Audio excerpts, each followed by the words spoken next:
The wind was howling down the narrow street that afternoon, pushing dust and cold air against Madison's face as she held her son tighter in her arms. Her heart hammered beneath her coat, each beat loud enough to drown out the noise of traffic. It wasn't the cold that frightened her, it was the moment she realized she had nowhere left to run, nowhere left to hide, and no one left who could help her. The pharmacy behind her blurred as tears filled her eyes, and the little boy clutched his stuffed bear as though it was the last safe thing in his world. But then, in the middle of that fear-soaked moment, a stranger stepped forward, opened his coat, and offered something she hadn't seen in a long time: hope. If you believe in kindness, second chances, and strangers who become blessings, please like, comment, share, and subscribe. Your support helps these stories reach more hearts. Madison Bennett had grown used to keeping her head low and her world small. After escaping a painful divorce in Ohio, she had taken her 2-year-old son, Noah, and moved to a small town in Oregon, praying she could build a new start. She found work at a diner, a tiny apartment above it, and, for the first time in months, Noah began to smile again. But stability was fragile, and grief often waited just around the corner. When Noah developed a sudden fever that wouldn't break, Madison rushed him to the nearest urgent care clinic, only to discover that her insurance lapse made even basic treatment nearly impossible. She walked out with a trembling hand, a rejected card, and a medical bill that felt like a weight from which she might never recover. She stood outside the pharmacy, knowing she needed the medication but unable to afford it. Noah's small face was flushed against her shoulder as he whimpered softly, and Madison felt herself cracking under the pressure she had held together for too long. Her ex-husband wasn't answering. Her bank account was gasping, and she was alone in a town where no one knew her name. She whispered prayers into Noah's hair, quiet, desperate words carried away by the wind. That was when the man approached. He wasn't threatening, just observant, the kind of person who noticed things others overlooked. His name was Caleb Turner, a local contractor, his jacket unzipped and his expression calm yet concerned. Madison saw him watching her, and her instinct was to pull Noah closer, shielding him from yet another unknown. Caleb seemed to sense her fear, not offended by it, not discouraged. Instead, he stepped forward, not too close, and opened his coat slightly to show he was carrying nothing dangerous. Only his wallet, a pair of work gloves, and a worn notebook filled with scribbles and measurements. It was a silent gesture, but it meant everything. "I'm not here to hurt you." Madison felt something loosen inside her, something heavy that had been lodged in her chest for months.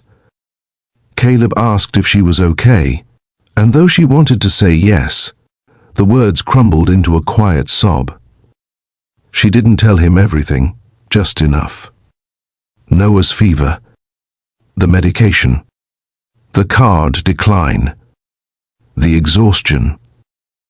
Caleb listened, and when she finally wiped her tears, he didn't offer pity.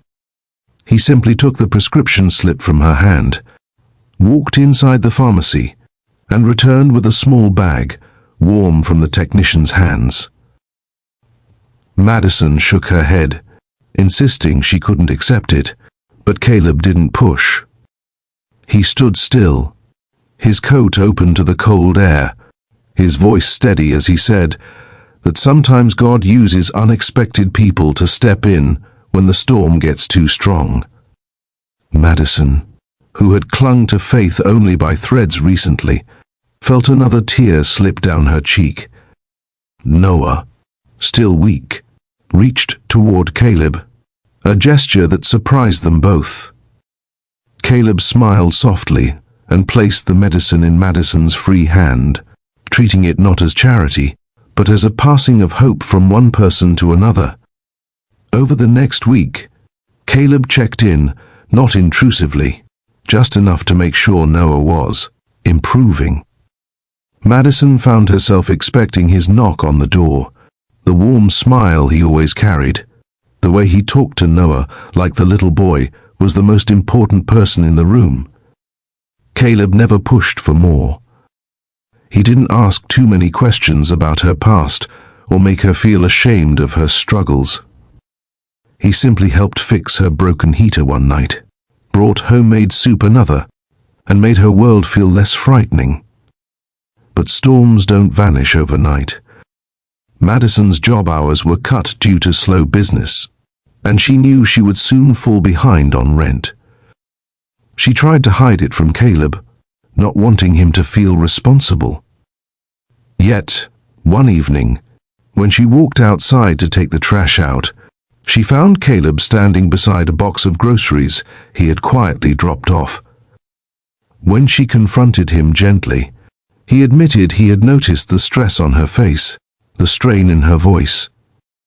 Madison didn't know whether to cry or thank him. She had never asked for help, not in her marriage, not when life fell apart, not when she fled to Oregon. But something about Caleb made her believe that accepting help wasn't weakness, it was courage.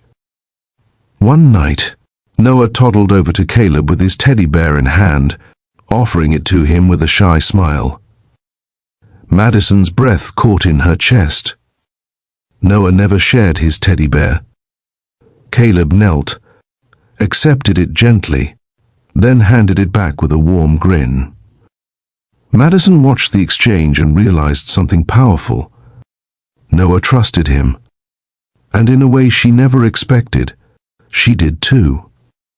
Weeks went by, and Madison's life slowly transformed. The town no longer felt like a cold maze of strangers. It felt like a place where she belonged. Caleb helped her secure a better job at a friend's shop, and, little by little, Madison found the strength she thought she had lost forever. She wasn't just surviving anymore, she was rebuilding. On a quiet Sunday morning, with Noah laughing on a park swing and winter sunlight warming the grass, Madison looked at Caleb and felt something she hadn't felt in years. Peace. Caleb reached over, brushing a leaf from Noah's coat, and Madison realized her heart wasn't afraid anymore. The man who once opened his coat to show he carried no threat had ended up offering her far more: safety, kindness, patience, and the first flicker of love she had felt in a long time. If this story touched your heart, please like the video, share it with someone who needs hope, and subscribe for more emotional true-to-life stories. Before we end, special request: comment below what part of the story moved you the most. Your words inspire future stories. Madison never forgot the moment she stood outside the pharmacy, trembling and afraid. And she never forgot the stranger who stepped into her storm with nothing but an open coat and a willing heart. Proof that sometimes God sends help wrapped in ordinary people. Caleb didn't just give her medicine that day. He gave her back her future and a reason to believe in miracles again.